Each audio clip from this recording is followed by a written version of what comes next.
بسم الله الرحمن الرحيم السلام عليكم ورحمة الله وبركاته marka koowaad waxaan alle uga mahad celinaynaa nimcooyinka uu nasiiyay oo ay kamid tahay in dalkeenu uu diyaar u yahay maanta doorashada madaxweynaha 15 May ee fooda nagu soo haysa waxaan bogaadinayaa shaqada labada gole ama labada aqal ee baarlamaanka oo si habsami leh u daadihinaya hanaanka doorashooyinka sida aad wada ogtihiin waxaan ku jirnaa bil ku astaysan halgan wadaniyad xornimo doon iyo dawlad dhis 15 May waa maalintii halgamayaashii SYL ay dhidibada u aaseen xornimada oo aanu maanta ku naaloonayno waxaa nasiib wanaaga in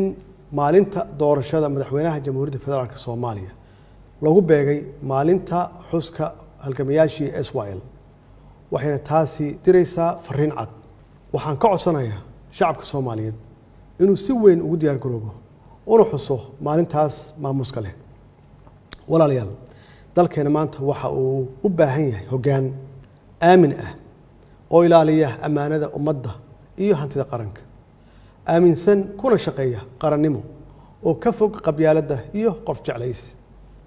danta guud ka hormariya midda gaarka ah oo heegan u ah hawlaha qaranka aaminsan midnimada dhuleed ee dalkeena iyo wadajirka ummadeed ee dadkeena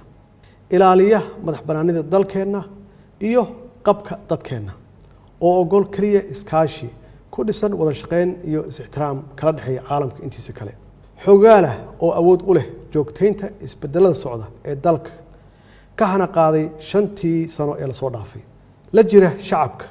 oo dareemaya danaha iyo duruufaha bulshada daryeela danyarta iyo daljirka heeganka ku ah jiidaha hore ee difaaca qaranka ilaaliya xuquuqda golayaasha dawladda shaqaalaha iyo adeegayaasha qaranka haddaba anigoo ka duulaya baahida hogaamineed ee dalkayga iyo dadkayga tixgelinaya codsiga shacabka Soomaaliyeed ayaan waxaan go'aansaday inaan mar kale isu sharaxo xilka madaxweynaha jamhuuriyadda federaalka Soomaaliya si aan u sii socodsiino isbedelka ka socda dalka sidaas darteed waxaan halkaan aan ka soo jeedinayaa ama aan uga jeedinayaa laba baaq oo muhiim ah baaqa koowaad waxaan u dirayaa xildhibaanada sharafta leh ee labada aqal waxaan ka codsanayaa inay codkooda isiyaan oo aan wadajir ugu guuleysano una hormarino dalkeena iyo dadkeena si aan u sii socodsiino isbedel doonka ka soo bilowday 8 Febraayo 2017 baaqa labaad waxaan u dirayaa shacabka Soomaaliyeed meel walba ay joogaan waxaana si qadarin leh aan uga codsanayaa inay mar kale igu garab istaagaan dib u doorasho ku dhisan danta shacabka xubin kasta oo kamid ah baarlamaankeena waxay matashaa ku dhawaad 60,000 oo shacab ah waxaan alle uga baryaynaa in dalkeena uu ku manaysto nabad waarta iyo nolol wanaagsan waad mahadsantihiin والسلام عليكم ورحمة الله وبركاته